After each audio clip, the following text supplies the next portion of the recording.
listen, I'm a who that. I'm a who that. Long as I'm living, I'm a who that. Lose or winning, I'm a who that. Sports Coma, yeah, this is where we do that. Where we do that, where we do that, where we do that, where we do that, where we do that, Boogie like Benson, I'm a who that. I'm a who that. Sports Coma, this is where we do that. Where we do that. Welcome, welcome, welcome. Somebody please better help. Running this thing like Elf. I thank God every day I'm not a felt. Go to YouTube Live with Big Q and the guys. If you ain't ride or die, the bandwagon get flipped. Been marching in, that was way for the ring. I was yelling out your chain for the championship. Bucking on town, duck down. Falcons, pluck, get shut down. Panthers ain't much touchdown. The vision really belong to us now. So much hate on the Saints, you could probably tell. Ever since Bounty Gate hit the NFL, when things seem fishy, then you probably smell the crooked referees are Roger Goodell. Yeah, funny like this, and I'm a who that. Every day I'm living, I'm a who that. Lose or winning, I'm a who that. It's the Sports Coma, this is where we do that. Where we do that, where we do that, where we do that, where we do that, where we do that. Boogie like Benson, I'm a who that. It's the Sports Coma, this is where we do that. You're listening to the Sports Coma with Big Q and the guys on the PRO Media Network. Welcome. You're now rocking with the Sports Coma with Big Q and the guys, where we have intense, entertaining, educating, and enlightening sport talk from your favorite sports fan. What's popping? Big ups to the fam. Appreciate y'all joining us for this episode of the Coma. We up in this thing. Shout out to the Who Dat Nation. Man, we got another one cooking and turning for you. The season finale of the matchup between the Saints and the Carolina Panthers. This will be it. None of these teams are going anywhere. But only way we're going is into the goddamn off season without any playoff aspirations, thanks to Dennis Allen and others. With that being said, let's open up the broadcast with this little news giblet that was released yesterday after I finished streaming. Let me get it in view right here for the family members. And this one is coming from CBS saying that Peyton rumors Broncos and Saints reportedly eye on potential trade compensation for Sean Payton. This is big because this is probably the biggest of the moves that need to be happening for the black and gold for us to be able to move in an area where we can have some clarity on what to do about this. This is a big move, and Denver's looking at it. So Denver officially shown interest in former Saints coach and reportedly willing to meet with Saints asking price for him. So there you go. The Broncos front office has turned their attention in 2023 after his first year. Head coach Nathaniel Hackett got the hatchet. The franchise will again embark upon a new head coaching search, and they officially shown interest in a name that figures to be a popular one this offseason. Now, the Broncos have requested and received permission from the Saints to interview former Saints coach Sean Payton, and this is from ESPN and CBS confirming it. Denver can reportedly interview Payton in person as early as January the 17th. The Saints still hold the rights to Payton, and any team that hires him will have to create a trade package to send to New Orleans. The last NFL coaching trade that took place in 2006 when the Chiefs sent New York Jets a fourth-round pick for Herm Edwards, according to NFL media Ian's Rappaport, Denver understands that and agrees with New Orleans' asking price of a first-round pick and more. Thanks to the midseason trade that sent linebacker Bradley Chubb to the Dolphins, the Broncos have a first-round pick available in a potential deal to acquire Payton's contractual rights. Denver also has possession of its 2023 third-round pick, as well as their first 4 picks in 2024. ESPN reports that the Broncos and Saints do not have to agree to trade compensation at this juncture. Those talks would happen later if the conversation between Denver and Payton go well. As for what it would cost the Broncos or any team to trade Payton, CBS insider Jonathan Jones says nearly every executive have polled estimated it would be a cost of at least a first-round pick. So there you go. Also, according to CBS, Josina Anderson, former of ESPN, Payton has a high affinity for the Chargers and Cowboys jobs, with the Cardinals being in consideration as well, should that job open up. And Anderson reported last month that Payton probably would listen if the Broncos called, but historically, he's preferred a strong link to the general manager. So we know that the Walmart team likes Sean Payton a lot. We understand and realize that this would not be a bad pickup for them, even though we talk about sending Sean Payton to the Denver Broncos sends him in the AFC, which makes sense. But do you like the trade compensation that you would get from the Broncos for Sean Payton? Are you cool with that compensation? You see, so we'll see how it all pans out. But that's the biggest shoe to fall if you are a New Orleans Saints person and you saying, man, we got to see how this offseason look. Well, the offseason, man, let me keep it a $1.15 with you. It all starts with this guy, Sean Payton. We got to figure out where the hell Coach Payton is going and then get him on up out of here, with all these rumors going on, so we can have some bit of certain which direction we like to go. Me personally, I would like to get trade compensation for Coach Payton, fire Dennis Allen, and get a real coach down here to coach this team. But the Saints are cheap. They're dinosaurs, and they only got a two-step. There's either Sean Payton they want or somebody Sean Payton picked, which was Dennis Allen. He picked him as his successor, and look how that panned out. But anyway, let's keep it moving and shaking, man, and go to this one here. This is the what we talked about, some of which where there are going to be other teams involved in the fray to get Sean Payton outside of just the Denver team talking to him. There are going to be other teams that's interested in acquiring Payton services. So the Saints have to be very, patient and do their due diligence and make the right trade package to send him where they got to be and make sure we get plenty of pick compensation. Like we talked about the Sean Payton card, where, it's time to cash that Sean Payton card in. We talked about that. Now, all this stuff about Sean Payton coming back with Tom Brady, and it's the worst kept secret and the whatever. We're going to see. We're going to test all that because hopefully this stuff happens pretty fast. All right. So anyway, family, with that being said, I just wanted to touch on a little of that from the Coach Payton stuff that we made mention. Shout out to the fam. Appreciate y'all being up in this thing. Yeah, and a lot of people saying the Arizona Cardinals sound like a good move. Yeah, I hear you with that one too, because they got some good trade compensation. I think they control the 4th pick in the draft right now. So, that'd be interesting. You send them in the conference to the Cardinals, but anyway, shout out to the fam. Appreciate y'all being in this installment of the watch party. It's the season finale on that one, the regular season finale anyway. Final game of the 2022-23 season for the New Orleans Saints.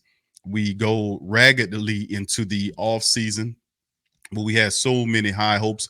We'll have a recap stream, a season recap stream of the Saints and such, and we'll play some interviews. Like I remember I played the Dennis Allen interview. Well, when Mickey Loomis hired Dennis Allen, y'all remember that? I had to break that one out and give y'all a laugh on that one. So yeah, they kind of flim-flammed us with that one. But anyway, yeah, this is the big shoe to drop with the Sean Payton thing. Hopefully we can get this out of the way faster than, very fast and be able to move on into the offseason to fix whenever it needs to be fixed. Now I'm with you, fam. I want to get Dennis Allen out here like anybody. And you know what you got to do. All right, so shout out to the fam, man. Appreciate y'all being there. Quavadius, Khalip, Scoob. What's up, Scoob? What's happening, bro? 504 Alpha Sports, brother Eric Howard, Shrine, Trey Joseph. What's up, Trey? What's popping, bro? Big ups to everybody. Brother Derek White's in the building. Ant-Man's in the building. Jason Miller's in the building. Chef the Flavor's in the building. Y'all know I like to give shout outs to the fam. Josh in his bag is in the building. Shout out to my boy Josh. He said this year Denver's first round pick is owned by Seattle. So what first round pick they talking about? So yeah, we'll figure all that out, bro. Where to fall momentarily, but the reality, that's why I didn't want the trade to happen. To go to Denver, I wanted, to have a higher trade in the situation. So it's just they're just talking right now. So this is the first of different teams talking to Payton. There's going to be a lot of people when it's all said and done, when Black Monday hit, that's going to be trying to get involved in talks to try to see what the Saints want from Sean Payton. And that is, my friend, is what's going to drive that trade expectation higher. When all these other teams get and say, oh, what you want for him? We'll give you this amount of picks. So that'll ratchet up the compensation battle right there, which is what I'm anticipating. BP Johnson, shout out to you, bro. Good to see you on the stream as well. Shout out to the fam, man. B Life, I see you, fam. Be Kind, pardon me, is in the building as well. Brother Lewis is in the building. Shout out to all y'all, man. Appreciate y'all chiming in on this thing. KT, what's up, baby? Shout out to my brother KT. Says Denver has the first round pick. The Bradley Chubb pick, which is they sent that to, that's the Miami Dolphins selection, isn't it? I think that's the Dolphin. Yeah, that's the Dolphins pick. So wherever they fall at, we'll see. All right, Pops. What's up, Pop TG? Shout out to you, fam. Appreciate you. Eric said, Q, Mickey Loomis need to stop lying. He didn't talk to DA before he hired him. He did say that. Remember I played that? He said he interviewed him for 6 hours. See, we don't be paying attention to a lot of that stuff until after we go back into the Wayback Machine and then listen how everything unraveled, and then listen to all of the crap that we had to deal with from this guy. And I thought Mickey Loomis would have a tighter leash on Dennis Allen, but he let him just literally run the team into the ground. L-Dub, for real, shout out for you, fam. Appreciate you. Jermaine, I see you, brother. Shout out to you as well. Much love. Brother Tremalls, shout out to you. 504 Coast questions. Just a question for the nation. What would y'all give a second rounder for Russ Wilson? I can see Brady going to Denver with Sean. I don't know, bro. All right. Yeah, I don't know, man. I don't know. Yeah, Pops, he says a 4-year deal. I hear people telling me it's a 4-year deal, but what's the numbers? Give me some, and it's weird because give me the full contract. I want to know the particulars. I want to know the numbers. So maybe I'll reach out to Ross and see if we got some information on that. Reach out to Bob and see if they can do a little digging and find out exactly what's the numbers on this contract. It's a 4-year deal. 4-year deal. How much is it worth? Then people start getting in the averages. Well, you see, the averages, we ain't gonna pay him at least 45. You don't know what them people gonna pay him. You don't know. It's the reason why they didn't release the agreement.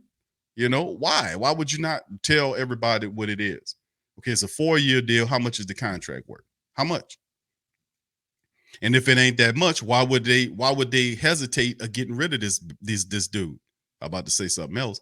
But why would they not hesitate in getting this dude the hell up out of here? You see what I'm saying? Why would they hesitate? Or we just gonna keep a hold to him? No, man. What is the money? I want the specifics. I want to know exactly what is going on with that. I want to know exactly what's going on with that. That's what I'm talking about. All right. Anyway. All right, Josh. Shout out to you, bro. Josh said Dolphins pick is from the. We got an old traded around ass pick. Nobody don't want the pick. You got to trade it around ass. So, oh no, the Dolphins said no. Q, the 49ers is the Broncos pick via the Dolphins via the Niners. Nobody don't want that goddamn pick. Give it here. We didn't know all the Saints. We'll take it. Oh man. All right, shout out to you, Josh, man. Shout out to you, Jeffrey. Who that to you, fam? Michael, I see you, brother. Shout out to brother Michael as well. KT, thank you for the super chat, bro. Says, and look at Tavion Thomas, the running back. Yeah, I heard of him, bro, from Utah and Bryce Ford. KT, we're going to bring you on here. We're going to start talking some draft up here next week, bro. We got to get back into it, bro, and see about it. Thank you for that, bro. And that's our resident scout, is my brother KT. Pammy Whammy, shout out to you, Queen. Scoop said could be 4 years. Gundam, what's up, bro? Shout out to you, brother Dedrick. Shout out to you, brother Paul. Shout out to you. Good to see you, man, in the building. So that's a good idea, brother Paul. Throw y'all. We got about 6 or so minutes before we get the game popping and cracking. Throw y'all stuff in there, fam. Let me know what you guys feel about how this game ends. Give me a score prediction. I'm thinking the Saints should be able to handle business against Carolina. Give me a score prediction. And what do you think the keys to victory is because this team is non-imaginative. Shout out to my brothers from the PNP camp, brother Rashad, brother Dave came on early in the week. You didn't get a chance to see that preview stream. Please feel free to check it out. They dropped a lot of good game and talked about how the Panthers are a running-based team and the Saints will have to be ready for the run. The last couple of games, the Saints have done a pretty decent job of holding some of the better running backs in the NFL. We're talking about Nick Chubb. They held him under 100 yards, and they did a pretty good job against Miles Sanders. So if they can continue that trend, they should finish the season on a 4-game winning streak. So a little too late in the game for my taste, but in the end, it is what it is. All right, brother Paul says 21-17 Panthers. Okay, thank you, bro. All right, Mr. Who Dat, shout out to you, Big Smoke Dog. What's up, baby? Shout out to you as well. Good to see everybody in the stream. Please feel free to hit the like button. What's up, Nate, bro? Shout out to you. Say you think Jameis plays at all today? Could be a possibility, bro. You know, it could be a possibility. But no, you know what? Second thought, no. The answer to that is no. I just caught myself for a second. I'm thinking this Dennis Allen is the coach, no, a petty dog like that. No, Jameis doesn't play because he's in Allen's doghouse because of the interview that he did with the reporters. That's my thinking on it because it makes zero sense for Andy Dalton to be starting for quarterback for the Saints right now. You got Jameis Winston on there, and he all the whole damn way. So I would say no, my friend, no. All right, what's up, A Camps in the building? Say, man, they ain't never gonna play Jameis. I agree, sir. I agree. Shout out to you. Shout out to everybody, man. Big shout out to y'all. All right, T Scott, shout out to you, fam. Much love to you. Appreciate you and the rest of the fam. Hit the like button, man. Much love. All right. Yeah, Paul says, Q, what do you think the chances of Kareem Hunt coming to know? I don't know, bro. I would say no to Kareem Hunt. The Saints should be focused on a good running back, to be honest with you, bro, at the end of the day. But, you know, we talking Dennis Allen, bro. And I have so little faith and trust in this guy. It's just what it is with him. He sucks to me. You know, he stinks. He's, you know, and he misses the obvious things. You know, how you looking that close and you missing, you know, that much. So anyway, with that being said, let's move into some of the other information I got for you guys. Before the game, we got the Saints injury report here. We showed you some of these guys will be out of the game. We know Paulson Adebo is not going to be in the game, and Andrews Pete. Here's the list of inactives for the Carolina matchup. Paulson Adebo, Justin Evans, J.P. Holtz, safety Marcus May out another game. Marcus May missed about 7 games this year. Yeah, his season has been a complete disaster, and he definitely going to miss games next year because of the fact that you look at what he's bringing next year. He has the court issue. So does Elvin Kamara. We were fortunate this year to get away from that. But at the end of the day, you do realize that next year these guys are going to miss some games because of this stuff that they had off field from this past season or this year. We haven't quite gotten through it. But you do realize that at some point they're going to miss some games. And Marcus May gave us 7 games. He missed 7 games of the season. So, I mean, you know, Kirk Merritt is not going to be in the game for whatever reason. Andrews Pete, Ryan Ramczyk is inactive today. How about that? Peyton Turner, Ramczyk, Pete, Merritt, May, Holtz, Evans, and Adebo are inactive. Why? I don't know why Ramczyk would be out, but it is what it is. Ram was dealing with rest, and then he had a hip issue, and the Saints just shut him down. So you better get ready to get all kind of stuff getting ran at you with Ramczyk out of there. And you get ready to have Andy Dalton holding the ball every down now. It's going to be crazy. Panthers are without Brian Burns, their best pass rusher, Justin Burris, Larnell Coleman, wide receiver Rashad Higgins, Matt Leonidas, tackle Sam Tacklenberg, and linebacker Chandler Wooten. So that is the list of inactives for the Saints getting into this thing as we get ready to get it popping in the upcoming matchup. So, yeah, this is ridiculous. So we see on screen, I'm watching as the Saints are doing the national anthem. The game is about to start. So give me y'all playoff predictions, family. Let me know how y'all feel about this one. We got some key people that'll be out of this matchup, so we'll see what's going on. All right, Brother Eric says, Q, they gave Jameis an award. Jameis is the Ed Block Courage Award, I heard. Yeah, I heard about that, man. And he probably going to exercise that option. We talked about that on the show yesterday, that Jameis Winston does have an option, according to Sport Track, that's listed in his contract after this season. So he can opt out of the agreement and go somewhere else if he feels to. And I would say it would have been a good step in the right direction between the Saints and Jameis if they would say, okay, let's play Jameis. But Mickey Loomis is not putting any pressure on Dennis Allen whatsoever, is he? When he see the team won a 3-game winning streak falling out of it, he didn't even do anything. He might have had a meek-ass conversation with him, but he didn't even handle the situation between the quarterback and the head coach right. He didn't do nothing. I was like, what is Mickey Loomis doing, man? So, I mean, is it just Sean Payton all those years making him look good while he's sitting up there doing whatever? I don't know what he was doing, but he just sat there and let the team implode, man. How you let that happen, bro? How you let that happen? A team as talented as the Saints. Why you can get your old wrinkled up ass down there, man? Oh, thank you. I was listening at first. You called me wrinkled. I had to get on you, guy. Hold on, stop it. Stop the presses right there. I'll hold you. I heard you call me a dinosaur. You can call me a dinosaur. But listen, I'm going to tell you something. When it gets time to you start calling me wrinkle, that gets me all tensed up. Let me tell you something. Well, Mickey, just take your blood pressure. You'll be blood pressure pills. You'll be all right, bro. But you let Dennis Allen walk this team into the ground. You let him walk it into the ground. You ain't put no real pressure on him. How you let that happen, Mickey Loomis? How God damn it, I'm only human, Q. You ever heard that song? I'm only human. Yeah, I heard that song, Mickey. Please don't sing to me. Do something about this guy. Yeah, do something about him. Oh, my goodness. Anyway, my goodness, y'all. Are you kidding me?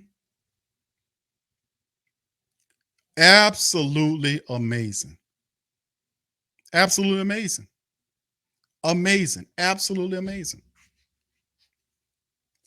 Amazing. They did not want this smelly, trifling, garbage offense did not want to win the game. These people was out here drop. Remember, Chris Olave fumbled the ball away. He dropped the third down ball. He fumbled the ball away. Will Lutz missed 2 field goals in the game. Andy Dalton almost threw several interceptions in this contest as well. They ain't want nothing to do with it. They didn't want nothing to do with it. And then Pineiro kicks it through, and the Carolina Panthers went on a walkout, and it's just awesome, just terrible. All right, anyway, it's well over 600 of us in the building. Once again, family, y'all remain right where y'all are. We're going to have the post-game press conference from the Saints when it starts. We'll cover it here now. I mean, here when it happens, so you don't have to go nowhere. Just stay put. Do me a favor, hit the like button, even though ain't nothing to like. Hit the subscribe button and share as we about to go into the post game. This was absolutely ridiculous that the Saints, absolutely ridiculous that the defense gave the Saints the ball. It gave them the ball. The defense got an interception and gave the ball back to the Saints offense on Carolina Panthers side of the field. The Saints offense continued to sputter, stammer. They didn't advance the ball at all. Then they roll Will Lutz out there. He misses a second field goal, not even close. There is no wind going on out there. There is no mushy field. That is home turf. How do you miss those 2 field goals that badly? Both of them were badly kicked balls. It's terrible. Anyway, first down, 16-14, Saints advantage. They were 4 of 13 on third downs. It flipped in the second half. They got worse. 4 of 13 on third down. Carolina went 8 of 14 in the game. 58-58 in total plays. 304 total yards of offense by the Saints against 203. How, mind you,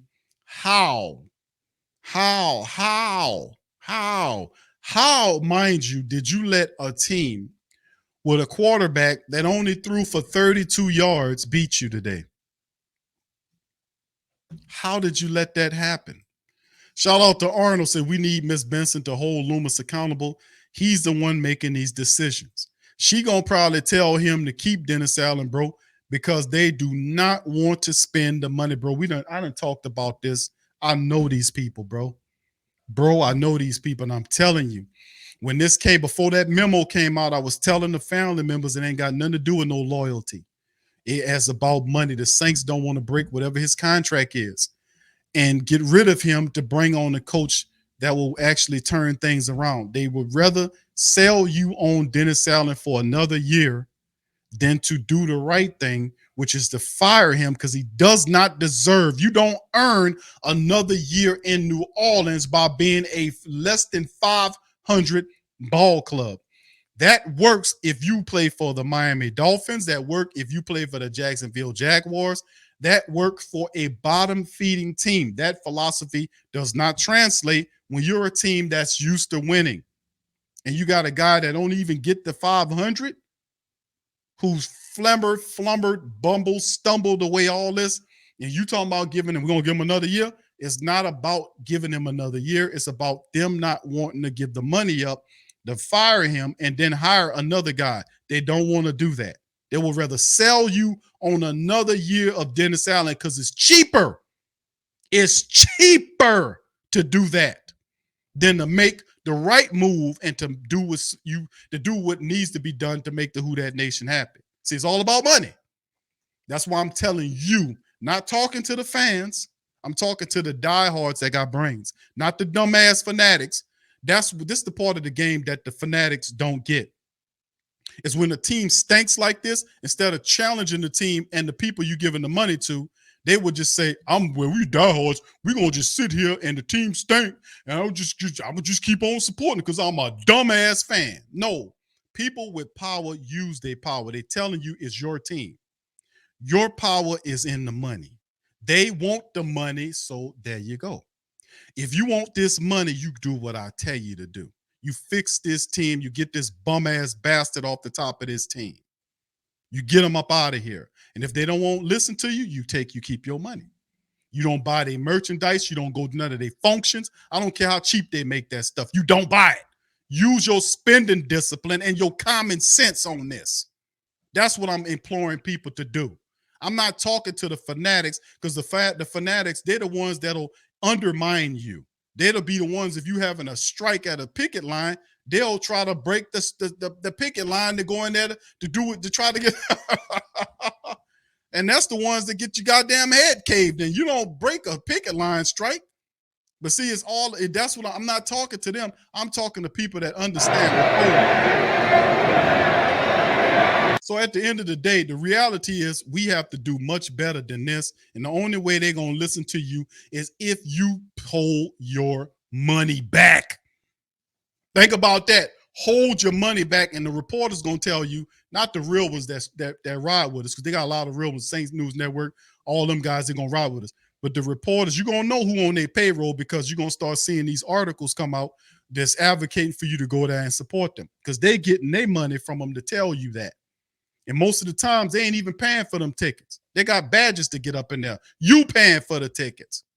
So at the end of the day, we're not playing this game. So y'all stay with me. We're going to have Dennis Allen on the podium momentarily. Let me get through these stats. Thank you, Brother Thomas. Says, Lutz been touched by the great Dennis Allen effect. How do you miss them that badly? There was no win, and it was a steady field. That's your home field. That dude missed those kicks, both of them, very badly. Very badly. Khalif says getting swept by the Panthers is enough to be. You got swept, and I wasn't even thinking about that, but you got swept by the Panthers. You know, and this is pathetic, man. This is epically tragic, and it's garbage, and it is the epitome of what Dennis Allen is. He's a garbage, awful, trash coach that don't hold anybody accountable. He kept that trash bum-ass bastard Andy Dalton in the game, and Andy Dalton trying to turn the game over to the Carolina Panthers. He threw that interception to Josh Norman. Nobody was out there. Who was he throwing to? Did you see his face at the end of the game? He just you just walked off like, well, damn, he missed it. I was trying to give him the game. They wasn't trying to win the game. You think a team want to win going to act like that on the back end of the game and pretend like they don't know what they're doing? They wasn't trying to win. KT said, at this point, I'll trade for Robert Saleh. I'm just not letting them go, bro. The Saints got plenty of opportunities to get coaches out there that will help them win games. But they don't want to do it. They got Dennis Allen because of Peyton. But can we give Peyton that smoke? Because Sean Payton gets some smoke for pushing this bastard at us. No, he ain't going to get no smoke. Only from me and a couple of the Who-Dats. All right, so anyway, let me finish up with this mockery of statistics. Saints average 5.2 yards per play. Carolina 3.5, but they still won. This team beat you with a quarterback that had 32 yards of offense passing through the passing game. 32. They did run at you. They put it all on the back. They were totally one-dimensional. And the Saints couldn't stop them.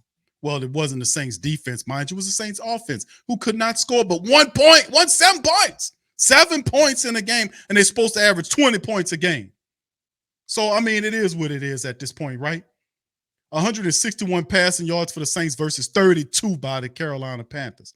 Panthers 171 yards rushing off of 41 rushing attempts, 4.2 yards on the rush. Alvin Kamara's great day. He had 107 yards rushing off of 24 carries, going away. 143 yards of rushing by the Saints, 32 carries, 4.5. 2 penalties for 15 yards for the Saints versus 2 for 20 by the Carolina Panthers. 2 turnovers by the Panthers versus 1 by the Saints. 29-05 on time of possession versus 30-55 by Carolina. It was a wash. You take a look at the passing statistics, laughable. Andy Dalton, 15-25 for 171, 1 touchdown, didn't take but 1 sack, but just wouldn't put the ball where it belongs. No leadership. Elvin had a fantastic day, 24 carries, 107, 4.5 on the carry, just squandered his day. Taysom, 5 for 24, averaged almost 5 yards per carry. Chris Olave, 5 for 60, 1 touchdown. He was thrown at 12 times, dropped several balls, and fumbled the ball away in on their side of the field, which would have been a drive. So it was a lot of messed up stuff. The Saints offense was totally the factor on why this team lost. And you can throw the special teams in there with 2 missed field goals. Rashid Shaheed, 3 for 34, 3 catches, 34 yards, and whatever else the minuscule stuff with the other wide receivers are. Chris Olave did fumble the ball away. I mentioned that. Tyrann Mathieu gave him an interception. So did Sorensen. Matthew led with 8 tackles. Laddie Dad had 8. DeMario had 8. Cam had 7 tackles. The Saints, Onyemata had a sack. So did JT Gray. They had 2 sacks in the matchup.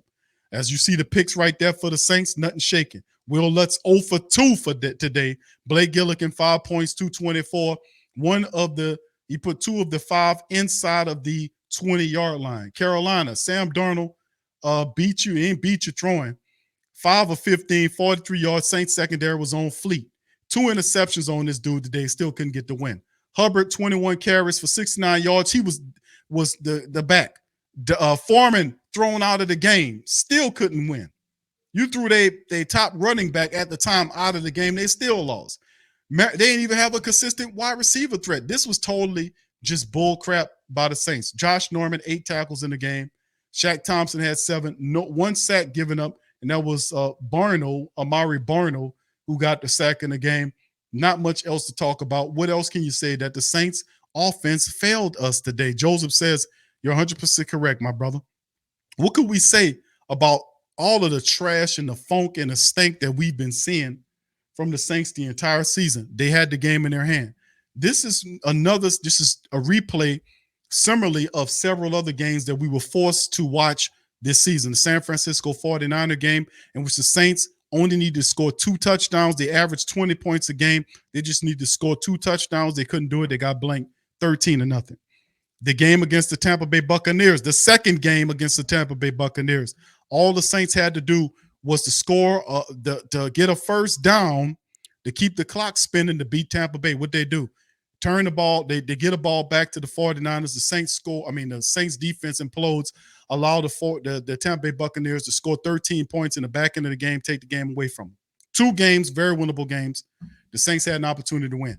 The game against Carolina today, all you need is a field goal or a touchdown. Saints offense averaged 2 touchdowns, 2 field goals in the game. What did they do today? 7 points. When was the first touchdown? First possession of the game.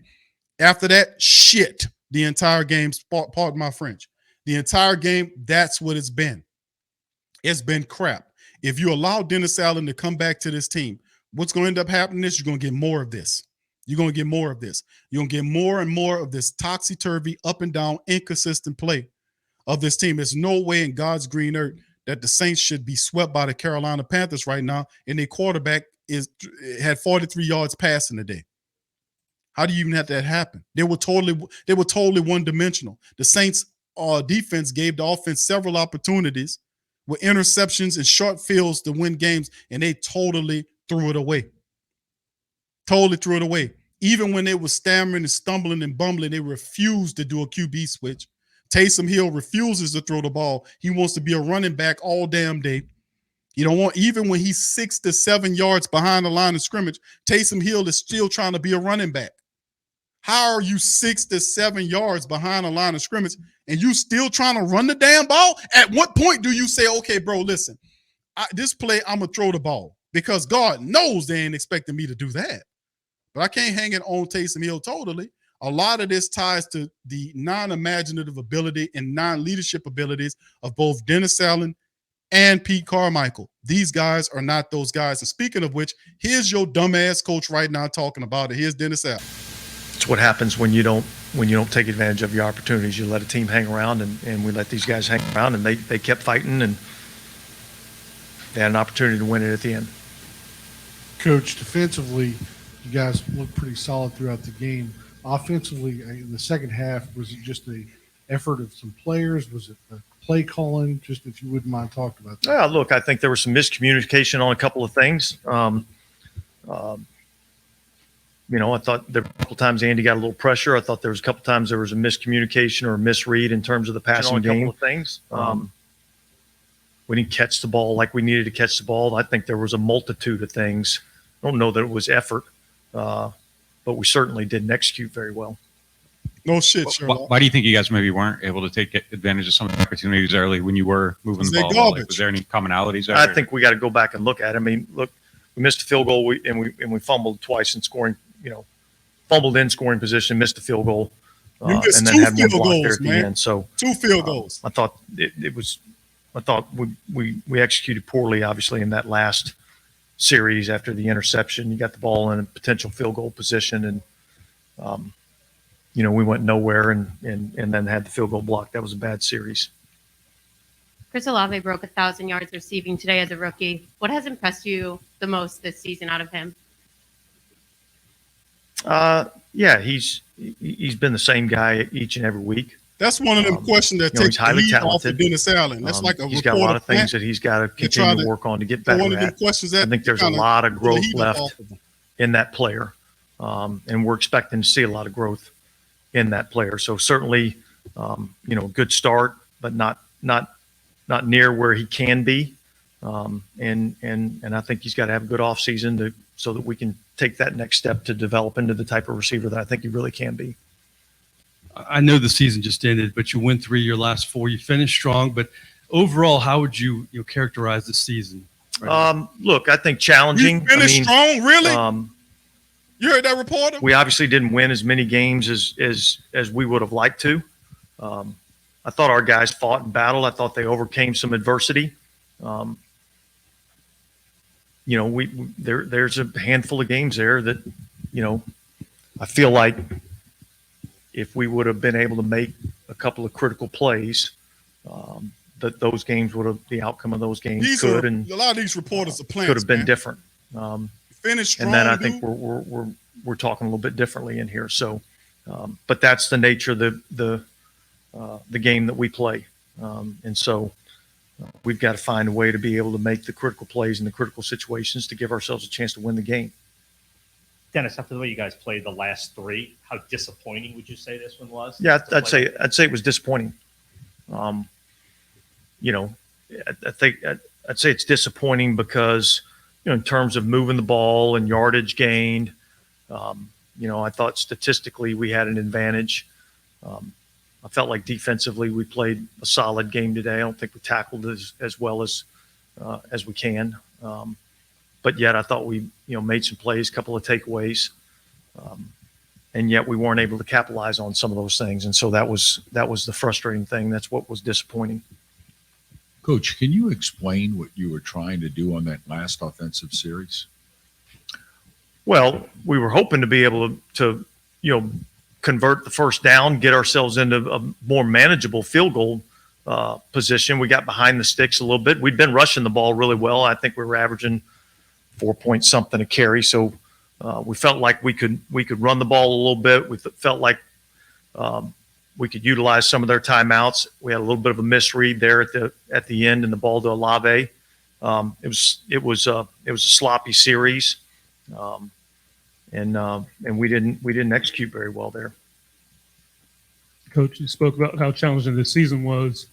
As a teacher, what life lessons do you share with the team to take into the offseason?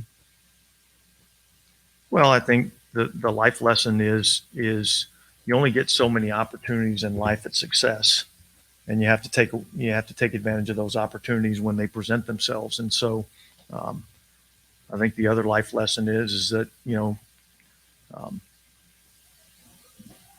the strongest people are the ones that can, persevere through whatever adversity is thrown at you, whether it be injuries, losses, personal issues in your own life, and I think our group is tough-minded in that regard, and I think that's going to serve us well as we move forward. Two parts. When you say missed opportunity, there was also the other deep ball that kind of looked like there wasn't a receiver in sight. That falls into that category too, or it was a little double move pump. I'm not sure exactly what happened on that play. But Andy obviously left the ball inside and Olave was outside. So, look, those are all things that we'll discuss as a staff and, see where we got to be better. And then just in general, I know this is going to be an off-season long search through this, but what stands out as what you think this offense was lacking, or what you need to find for this offense on a more consistent basis? Well, certainly there's probably a better time for us to answer that question in terms of what we need going forward, in the off season. But, Mickey and I will sit down, this next week. We'll talk about a lot of different things.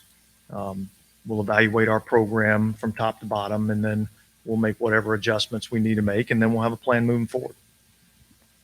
So do you expect that this offseason there are going to be more Notice Dennis Allen roster changes, more personnel changes forward, than maybe he ain't anticipating him being fired experienced in the last 5 years? Yeah, I don't know that. I mean, look, certainly when we've got these magnets up on our board that have our depth chart, and a red magnet means that he's an unrestricted free agent, and certainly there's a lot of those red magnets up there. So,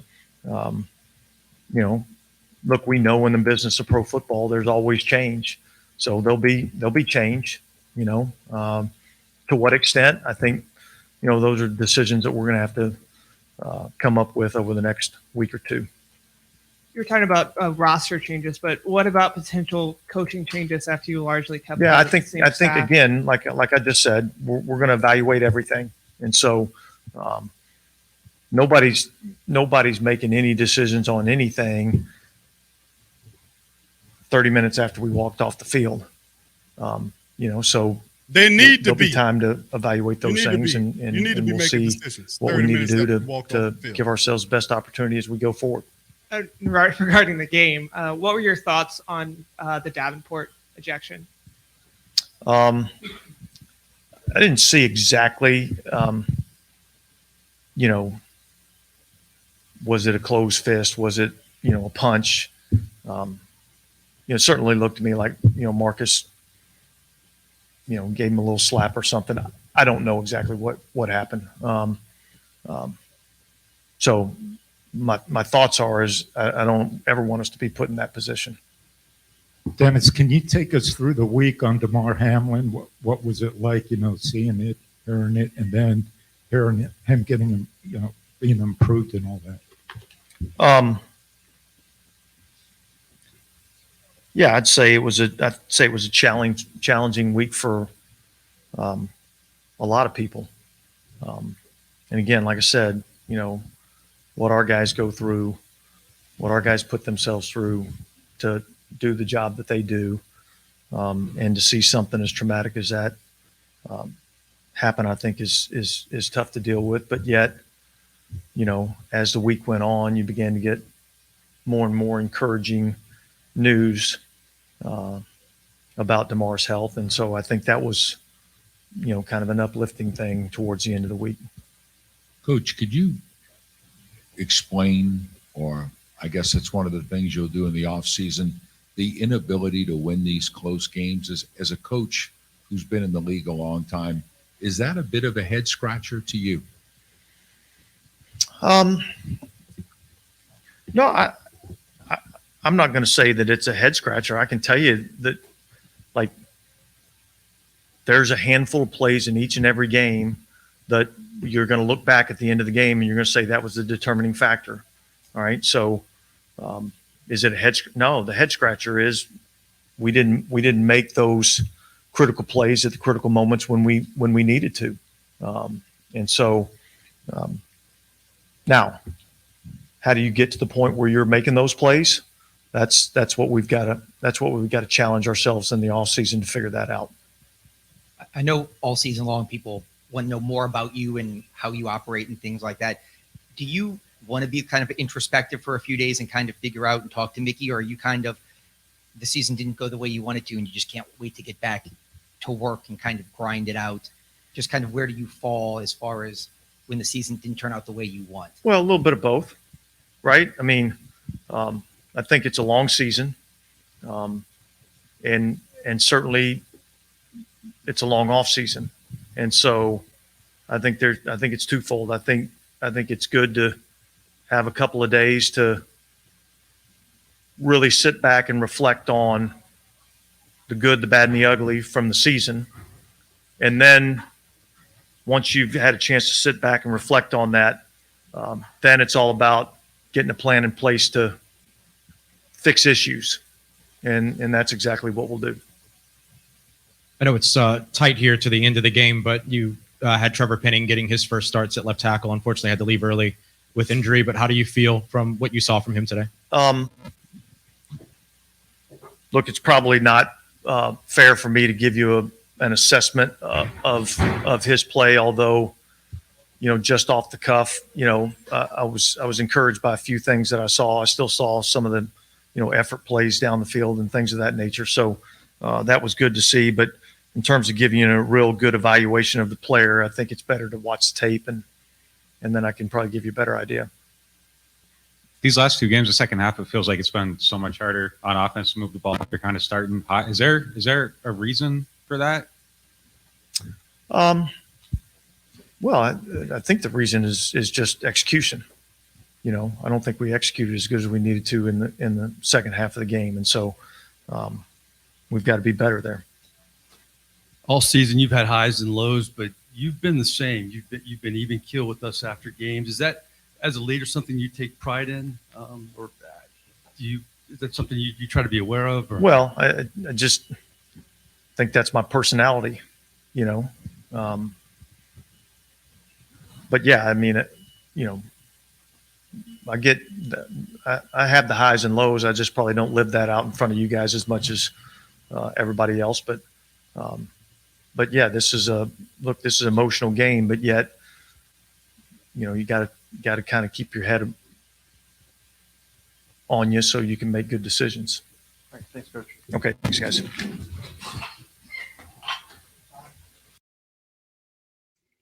My goodness. What a sorry sack of sacrament that is right there, man. Shout out to the Who Dat Nation. We in the building, man. As you can see the banner there, Saints fall 10-7. Here's Tyrann Mathieu, family. I know the season just ended.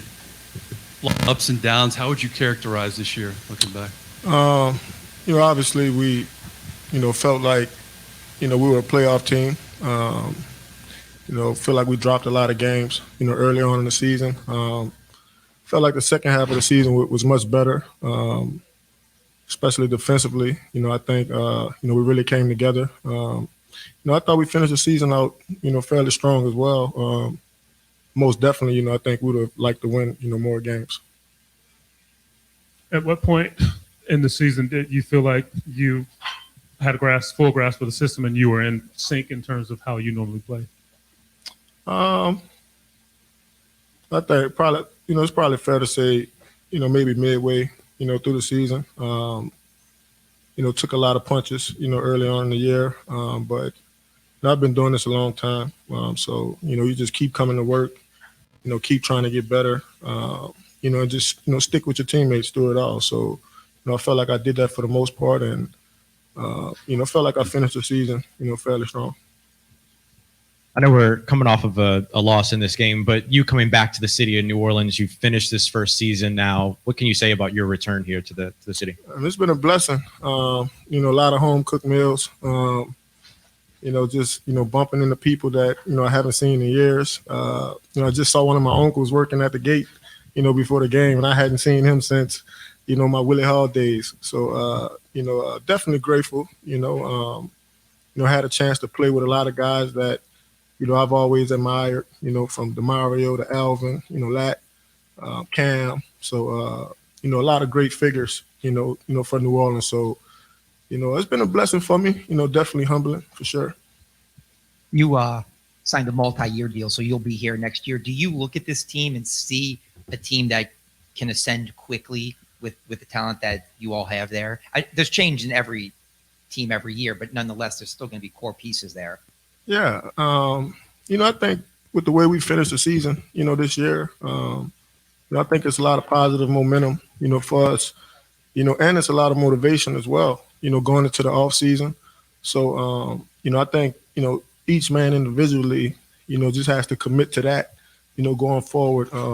But I do believe that, and I personally believe that, we do have a pretty good football team. It didn't always look like that throughout the season. But, I think we all kind of bonded together, came together, and coaches as well. I felt like as the season went along, we began to play harder, not just for each other, but for our coaches as well. So, I think all of those things are positives.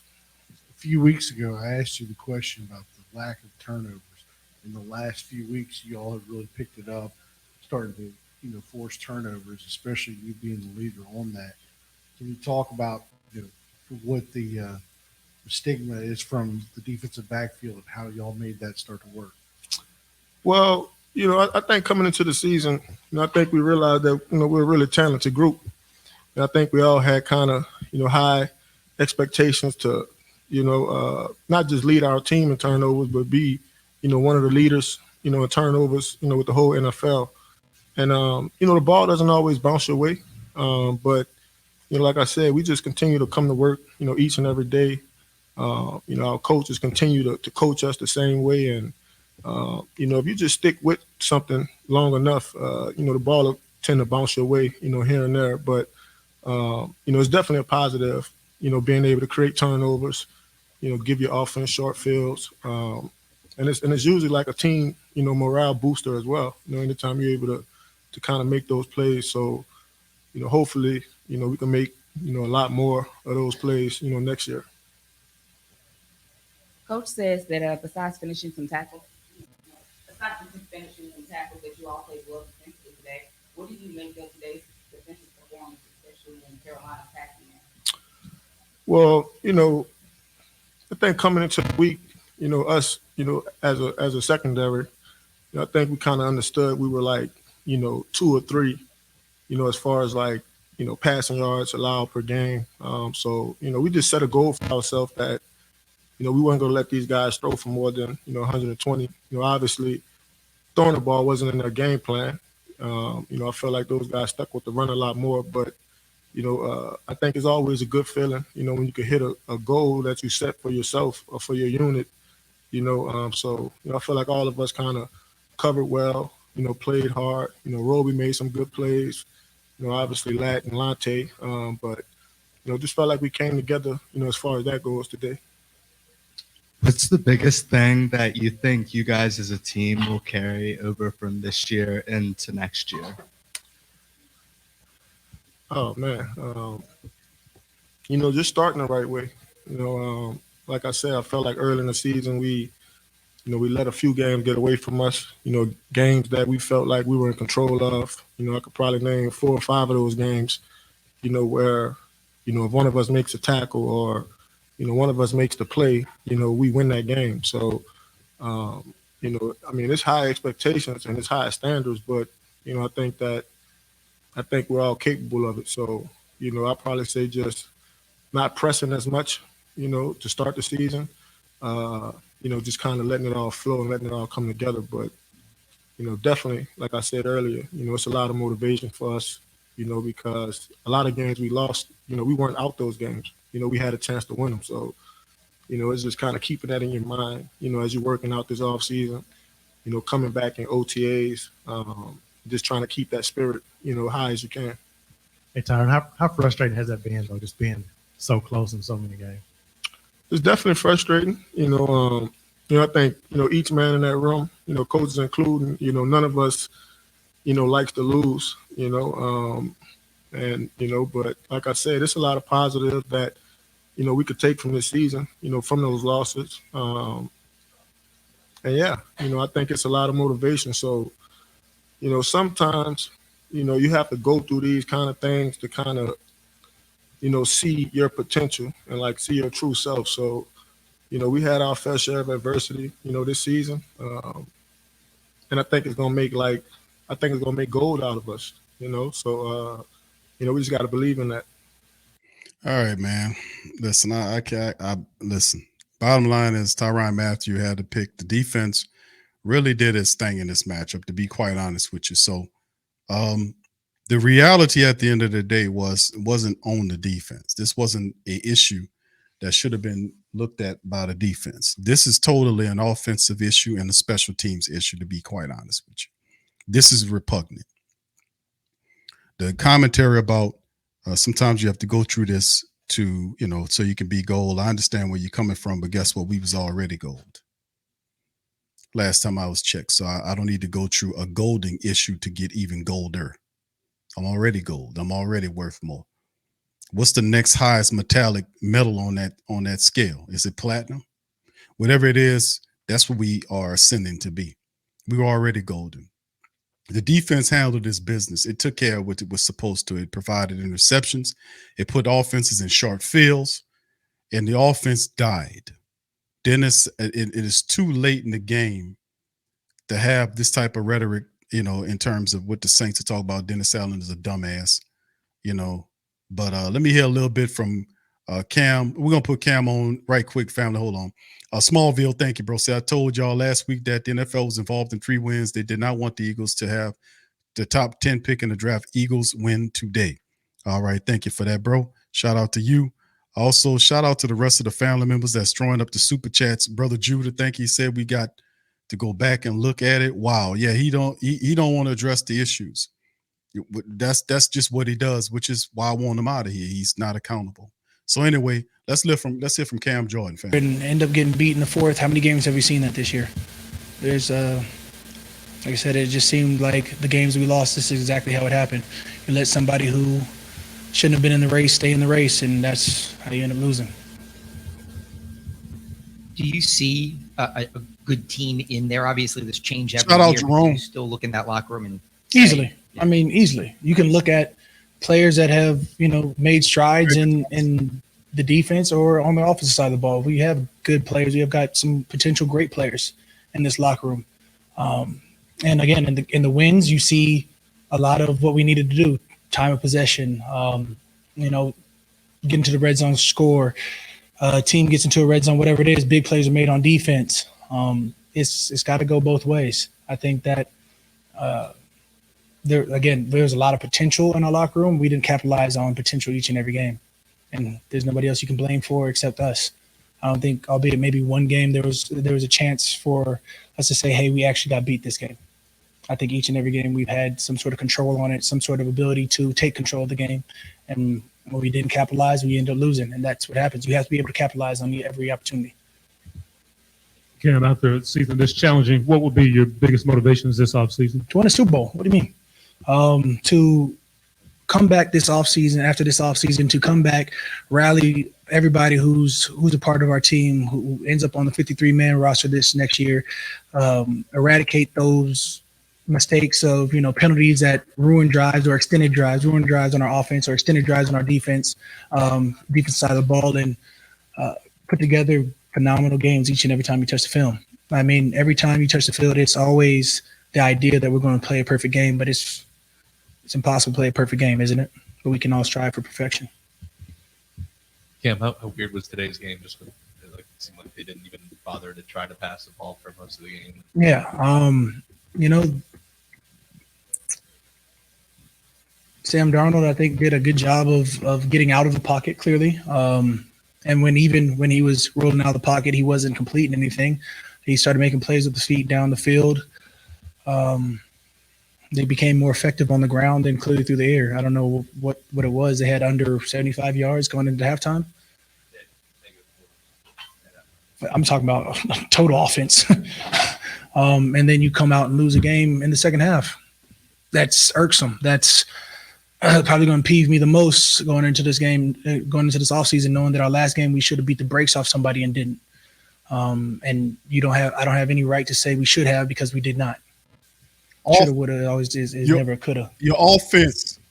Cam, you mentioned It's the short. motivation going into the Yeah. offseason, but what's the message that you share with your teammates as you close out this year? Take it to the offseason. Let this loss burn. There's nothing to be proud of going 7-10.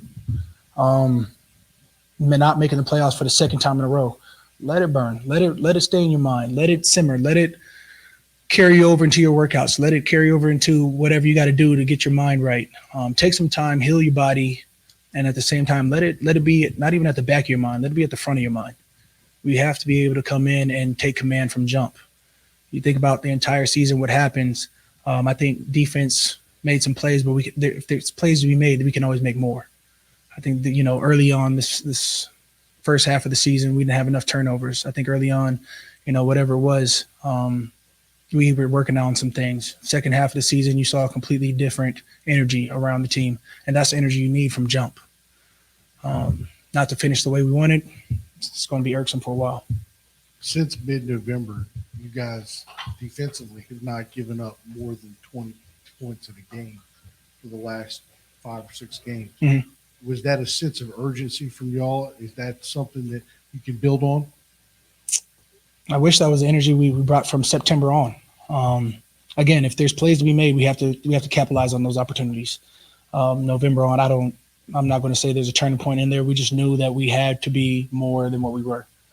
And albeit we fought back from 3 and whatever we were to 7, is that a pat on the back? we're not looking for anything more than trying to get a win each and every game. So we failed to reach our potential this season. There's no shortcomings about that. All we have is to look at ourselves this offseason, figure out how we can get better rapidly, and come back with a vengeance this upcoming wherever. Cam, do you feel like you guys are close or maybe a little bit further away? I'm always thinking we're close. I'm always thinking that my team is going to win. There's not been a game, a play, a drive, a series that I don't believe in what our offense is doing, what our defense is doing, what our special teams doing. I still think we got some of the best special teams players in the nation. I still think we have potential in our offense to when we really clicked, it was lights out. I still think that, our defensive side of the ball stepped up in a big way. And if we could do that from jump, there should be nobody that would be messing with us. I think that in each and one of these games, again, we have been in position to win them. It's not like we're down 2-3 touchdowns, losing by 30, 40 points or whatever it is. These are games that are coming down to one possession. I think if you look at the 10 games, I don't know how many of them were more than one possession switches. We can go all the way back to London. I mean, this is on us. It's always going to be on us.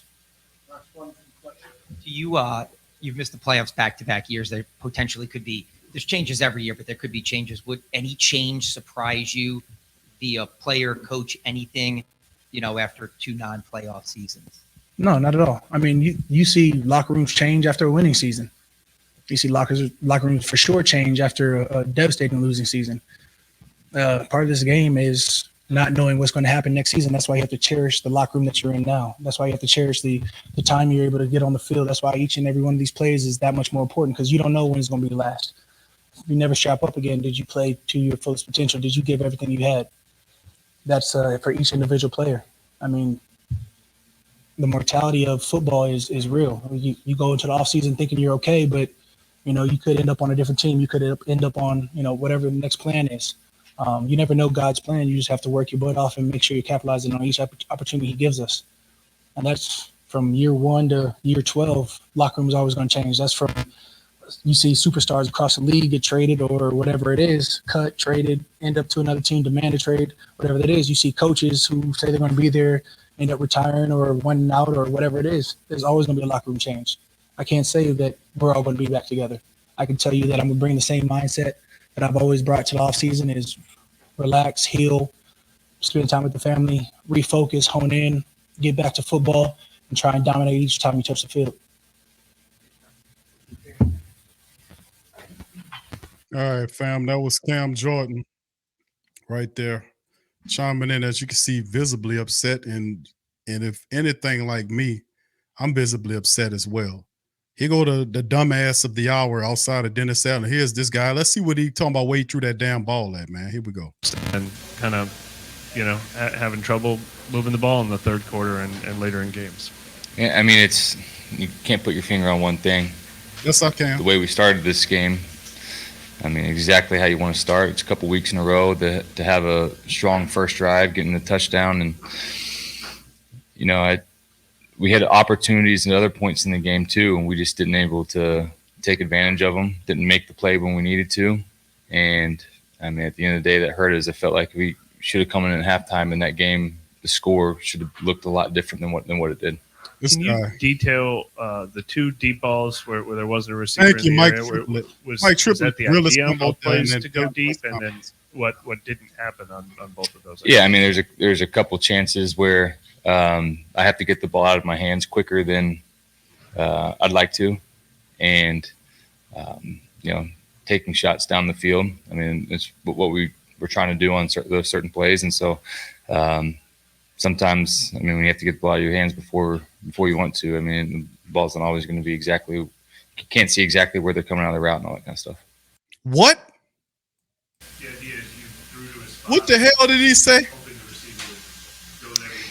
There's an adjustment. I mean, it depends on how they're playing, the route. I mean, they can take different angles and different things, and so, yeah, that's what this guy drunk. Well, that wasn't me what I was asking about, but I don't know if this is fair to ask. Dude, an hour after that's the not an season answer. ended, but how did this season unfold for you? I know it wasn't exactly what you were anticipating here, but have you thought about it at all? I guess throughout the run of it.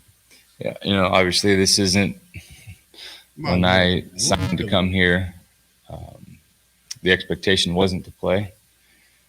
And then when I got my opportunity, I felt like I was ready. I felt like I took advantage of it. I felt like I helped this team, and I put some good stuff out there that allowed them to continue to have faith in me as to be the guy leading this team, leading this offense. And so I think what we're going to do now that the season is over, we're going to look back, and today was another perfect example of it, and look back to the several plays in the games that we lost that we could say, man, if we would have made that play, if we would have made this one play, then the game would have been a whole lot different. And that's the reason why we're sitting here at 7-10, not in the playoffs. And I think just kind of moving forward, the mindset that we have to find ways to win those close games, because the good teams that make it to the playoffs are winning those games. And, for me, I'll do the same thing. I'm going to go back and look at everything that I did this year, and there's going to be a lot of stuff that I felt like I did really good, and there's going to be a couple things I'm going to say, you know what, I can play smarter at certain times. I know that it's not something you'll be able to answer now, but talking about next season and ahead, Dennis Allen earlier this week spoke very highly of you. The process for you to engage them with your team, wait till they engage you. I know it's early, but just kind of the mindset as you will approach the off season, having finished this year as the starter here. Yeah, I have really enjoyed my time here in New Orleans. I feel like working with this group of coaches, being on this team with this group, I've had a lot of fun this year. And so as this offseason gets going, we'll kind of let the whole process take care of itself. And there'll be communication back and forth, and we'll just see how it goes from there. Thanks. Wow. You want to talk about a trash ass player with a trash ass explanation about what the hell happened with the team? Did you hear that? Oh my goodness. Absolutely horrible, man. Absolutely horrible. Hold on, we ain't done, family. Oh my goodness. Lord. We're not done. We got one more coach about to chime in, man. And Dennis Allen. Well, the coach is coming back up to the podium, family. So hold on here. Let's see. I don't know if they're going to show you all this, but, let's see what's going on. They got one more coach that's about to pop up to the podium and talk to us about what happened with the Saints. So y'all just stay right where y'all are. We're going to pipe it into you directly and live. Here we go. The Panthers greeted the Saints at the door of Ericsson Stadium. North Carolina is a perfect 3-0 in a perfect fall afternoon. 9-7 Panthers. They're driving. Kerry Collins, Anthony Johnson. Great block there. Down to the Saints 15. 3 plays later, Collins looking for Mark Carrier. And he finds him. 16-7 Panthers. Carey is pumped up. Fourth quarter, 4th and 1 for the Saints. The Carolina 30. Their last chance to keep the drive alive. Ray Zellers meets Sam Mills. Jim Mora and his Saints lose. 19-7, the final. Carolina has allowed a total of 33 points in their new building. Anthony Johnson reeled off his 3rd straight 100-yard performance. The Saints have a bye week before they face the Niners, and Coach Jim Mora is not sure if his troops will be ready. Well, what happened was that second game, we got our ass kicked, or the second half. We just got our ass totally kicked. We couldn't do diddly poo offensively. We couldn't make a first down. We couldn't run the ball. We didn't try to run the ball. We couldn't complete a pass. We sucked. The second half, we sucked. We couldn't stop the run. Every time they got the ball, they went down and got points. We got our ass totally kicked in the second half. That's what it boiled down to. It was a horse performance in the second half. Horse. I'm totally embarrassed and totally ashamed. Coaching did a horrible job. The players did a horrible job. We got our ass kicked in that second half. It sucked. It stunk. Okay. Thank you, Coach. We appreciate you there, man. Thank you for chiming in on that, letting us know how you felt about the game.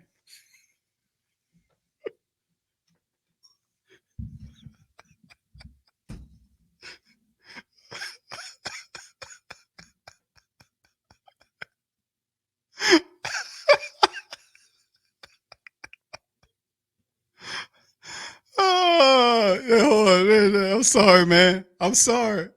Hold on. We got to bring them back, man. We got one more again. What happened was that second game, we got our ass kicked, or the second half. We just got our ass totally kicked.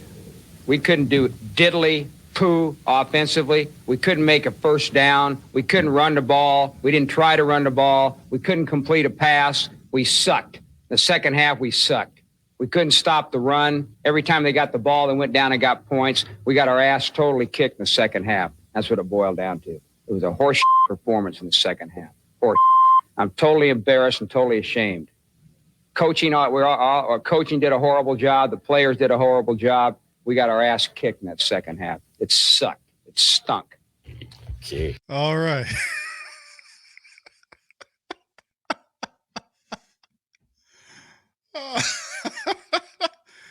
Oh man.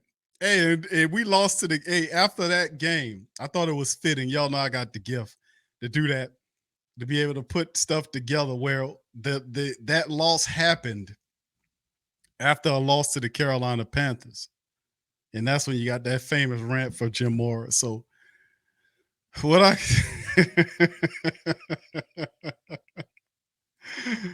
so anyway, with that being said, fam, I thought I'd just share that with you. I know that made you laugh a little bit. You needed to laugh after this.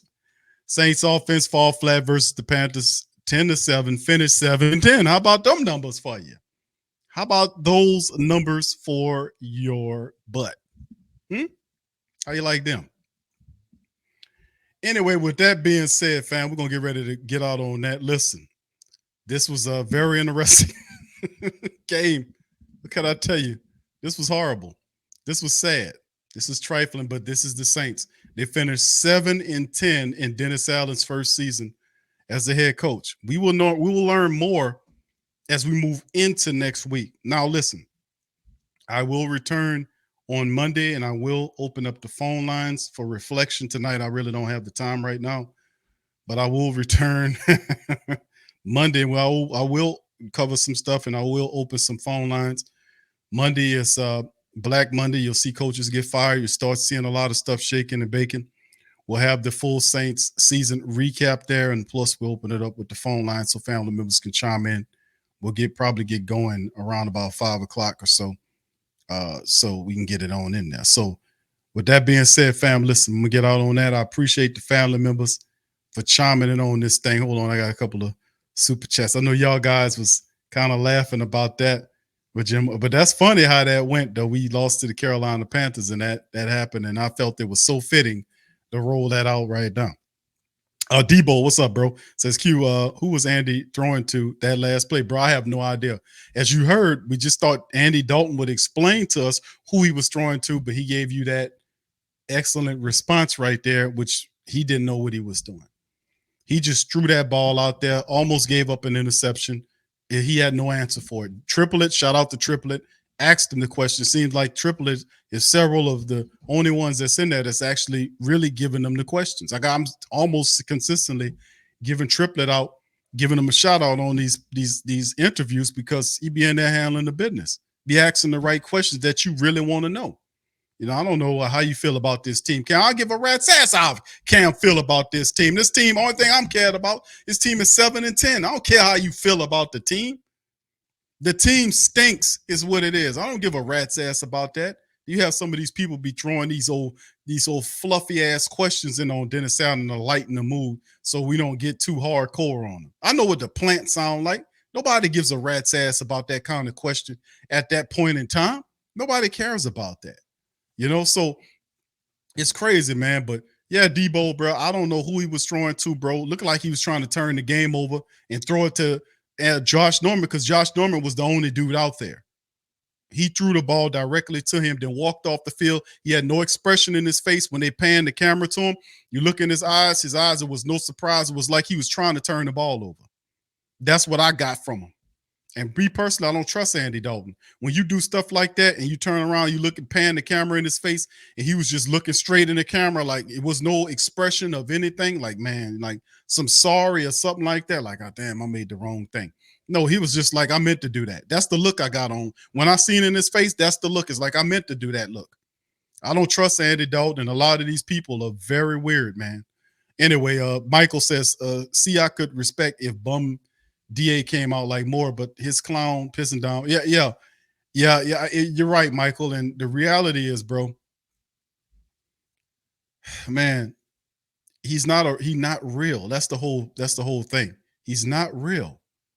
He all of these dumb commentaries. He don't know how to apologize for porous things. He come out with these half lame brain ass things that he's not. And if this is how you approaching me after losses. In your explanation of losses to me, imagine what he's telling these players.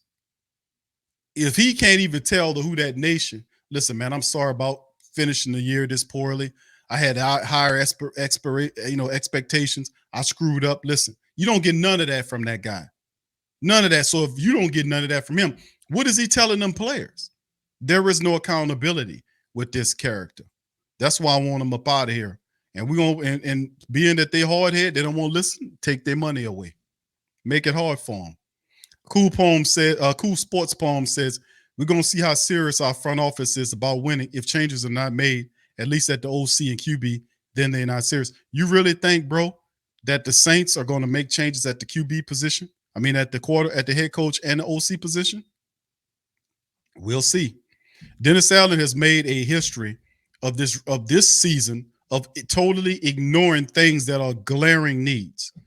The rushing attack, the hole in the rushing in the middle of the interior of the defensive line that can't steadily hold people. He did nothing this entire season of bringing veterans in to fill the hole. He let it go the entire season. And that's supposed to be his field of expertise. The most simplest things in the world, he totally looks past them and don't do nothing about them because he's over his head. He's over his head, and you got a general manager that is not accustomed to being a micromanaging GM. And I ain't asking him to be micromanager, but it's a line that you allow this guy to have before you go in there and says, listen, I'm pulling all of the power from you, and we're going to be on your back until you make something pop. Put pressure on them. And when you put pressure on them, they make changes out of desperation. These types anyway. So I don't know, bro, how it all plays. I know Miguel Loomis gave him a team that was worthy of 10 wins, and all he did was turn them into a 7-win team. He gave him 10 losses, though. This team was talented. It was at least a 10-win team, and he ran them into the ground. At least 3 games you can call on right now. The Saints should have won at least 3. There are more, but at least 3 of them they should have won. And you seen one of them tonight. They let get out of their hands, and then he gets up there in front of the podium and spills something like that. We'll see, bro. Time will tell. Tasha, thank you. Says the Petty Boy approves that rant. All-time favorite of mine. Yes, indeed. I agree with you. Thank you, Tasha. Shout out to you. Shout out to Debo. Says Q, please can you tell Dalton and Winston, please? I know, bro. Please stop. I know, bro. If time is coming for a change, I think it's definitely going to be a change at the head coach. I mean, at the QB position. I don't know about the offensive coordinator because Jameis was never their guy in the first place. And when the first chance he got to keep Jameis from playing, he took it. And boy, did that son of a bitch he stuck to it. Boy, did he stick to it. When the one chance he got to get Jameis Winston out the way, he took it and held on to it. Even when Andy Dalton was out there throwing the ball to the wrong people, doing all this stuff, he never was a threat of pulling that man. He let Jameis sit the entire season, just like I told you he would. Didn't I tell you that? Didn't I tell you that, baby? I told you that. Season over with, that ball rolled with Dalton the whole year like I told you he would. I told you that. I told you. I told you. And definitely Jameis is gone. He up out of here. Nobody in their right mind was believe this guy lied to him, man. Nobody gonna believe this asshole after this. So he definitely gone. They ain't want him in the first place. And he set up there and put Andy Dalton on top of this team all season long. And Dalton ran us into the ground. Couldn't get the offense turning and twisting, throwing to the wrong players, multiple interceptions, bad throwing inaccuracies. No drive, no energy, no none of that. He kept that man in there the whole time because of what Jameis did when he went and talked to Triplet and that other guy and went and talked to them people without and laid him out there to be the deceiving lying piece of scum that he is. Boys, he kept Jameis on that bench that whole damn year when he was healthy enough to play. I told you he was going to do that. I said Dalton could stank it up and do all kind of stuff and never be in jeopardy of being pulled out of the game, and he never was. He never was. Never was. I told y'all that. And you want this guy to be the head coach of the team, a super petty dude like this? You can't tell me that Jameis wouldn't have gave you more wins than Andy Dalton do. But they're going to fixate on the statistics that Dalton had, which a lot of that came in garbage time, while not telling you that a lot of that came in garbage time.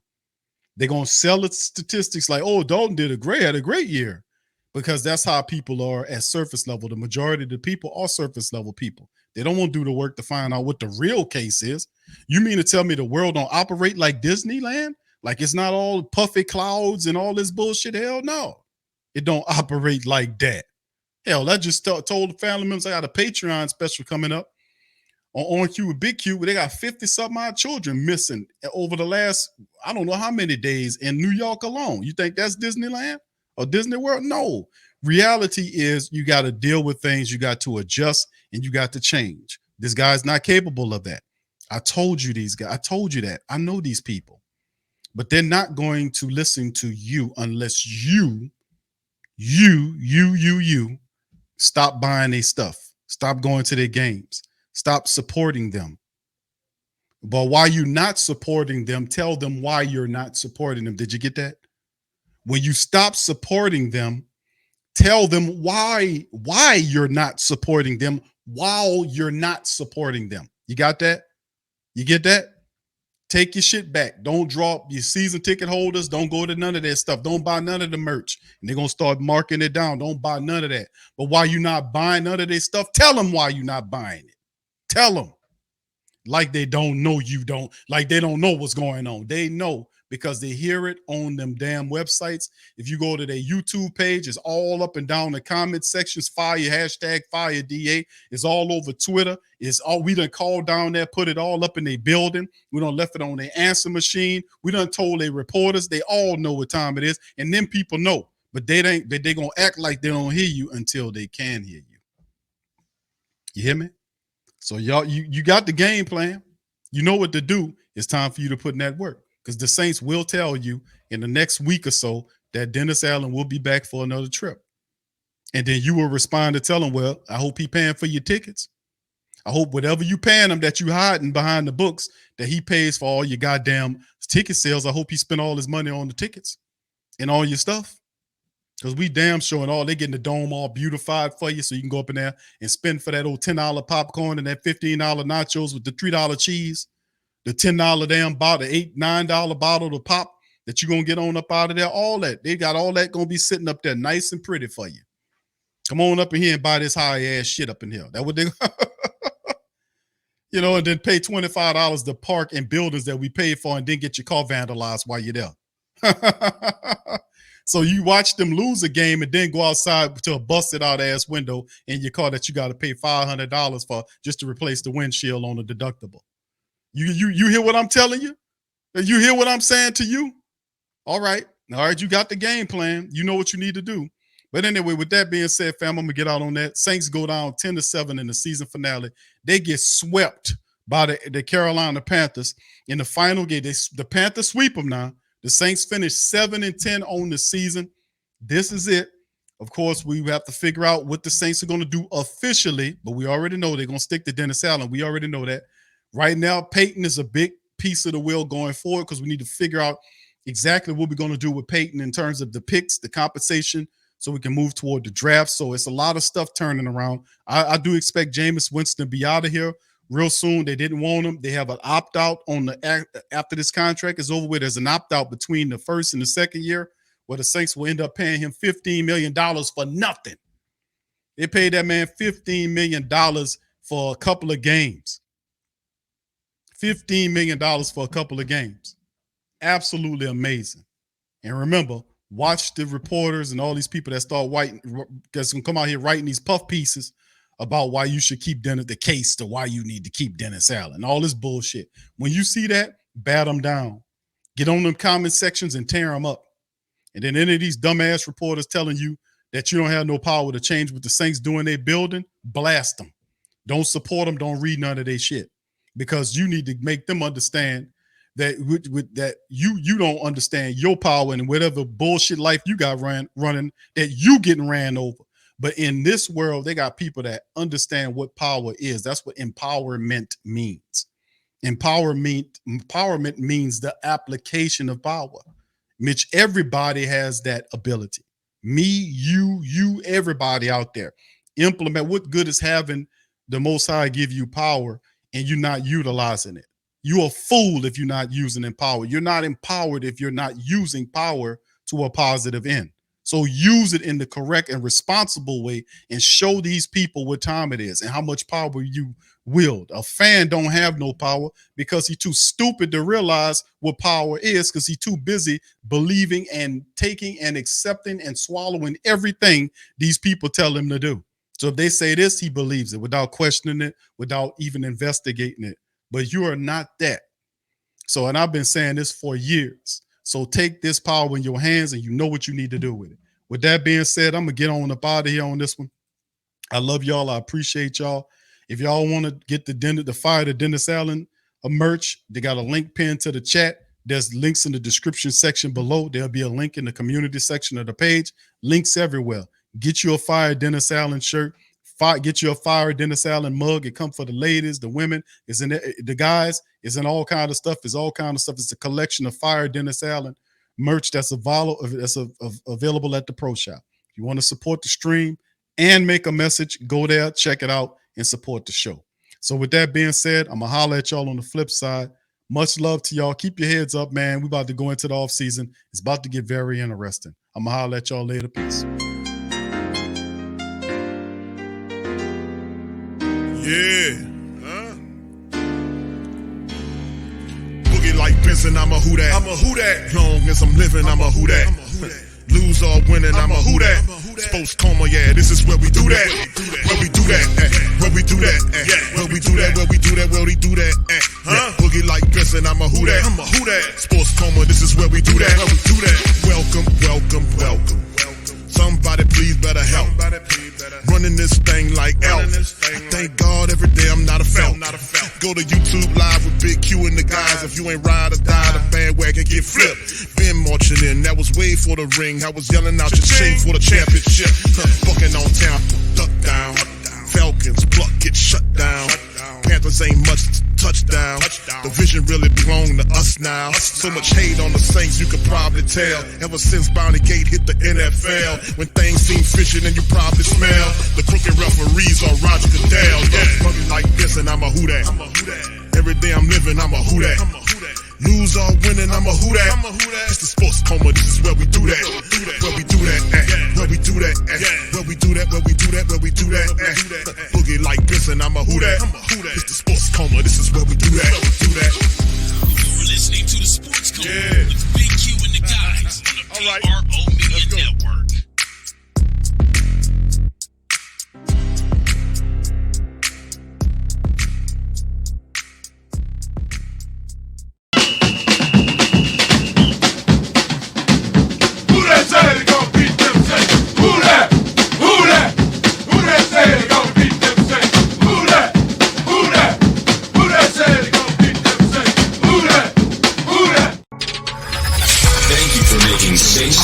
Your black and gold home for the New Orleans Saints.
Check out the Pro Shop. That's right, the Pro Shop is the platform store where you can go and buy all the latest merch to support the platform. Available at the Pro Shops, we have dozens of hundreds of products available for you and your family. Unisex tees for men and women, hoodies and sweatshirts, tank tops, kids and baby items, long sleeve tees, mugs, pillows, wall art, bath bedding, face masks, phone cases, stickers, bags, fanny packs, socks, hats, and many other items. Please feel free to check out the Pro Shops. The link is in the description section below. And remember, it helps the platform continue to grow. Check out the Pro Shop and Who That too.